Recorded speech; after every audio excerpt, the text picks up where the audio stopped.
Mangalagiri TDP కార్యాలయంలో మరికాసేపట్లో TDP polit bureau సమావేశం ప్రారంభం కానుంది. టీడీపీ అధినేత సీఎం చంద్రబాబు అధ్యక్షతన ఈ సమావేశం జరగనుంది. టీడీపీ పొలిట్ బ్యూరో సభ్యులతో జరిగే ఈ భేటీలో టీడీపీ సభ్యులతో పాటు మిత్రపక్షాలకు ఇవ్వాల్సిన నామినేటెడ్ పదవులు, పార్టీ సంస్థాగత వ్యవహారాలపై చర్చించనున్నారు. దాంతోపాటు విశాఖ స్థానిక సంస్థల కోట ఎమ్మెల్సీ అభ్యర్థి ఎవరనే దానిపై ఈ సమావేశంలో నిర్ణయం తీసుకోబోతున్నారు. పార్టీ ప్రణాళికలు, వ్యూహాలు, ఇతర ముఖ్యమైన అంశాలపై నేతలతో చంద్రబాబు చర్చిస్తారు.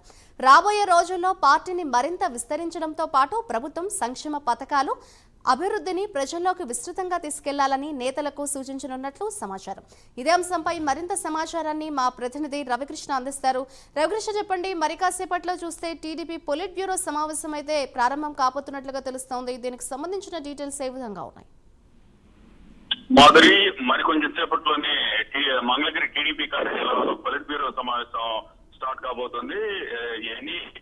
టీడీపీ అధికారంలోకి వచ్చిన తర్వాత జరుగుతున్నటువంటి మొట్టమొదటి పొలిట్ బ్యూరో సమావేశం. ఈ పొలిట్ బ్యూరో సమావేశానికి సంబంధించి ప్రధానంగా కూడా ఏదైతే నామినేటెడ్ పోస్టులు ఉన్నాయో ఆ నామినేటెడ్ పోస్టుకు సంబంధించిన అంశం మీద చర్చ జరిగింది.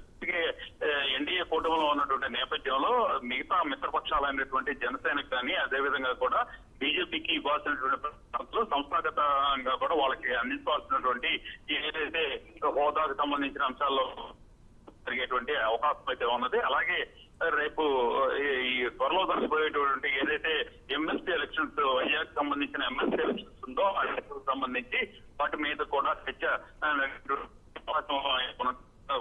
తెలుస్తూ ఉంది. ఇంకా సంస్థాగతంగా కూడా పార్టీని మరింతగా కూడా బలోపేతం చేయాలి అనే ఉద్దేశంతో ఈ పొలిట్ బ్యూరో సమావేశంలో నిర్ణయాలు అయితే తీసుకునే అవకాశం ఉంది. అదేవిధంగా కూడా పార్టీకి సంబంధించి నమోదు కార్యక్రమాలను కూడా త్వరలోనే ఏర్పాటు చేసేటువంటి అంశాన్ని కూడా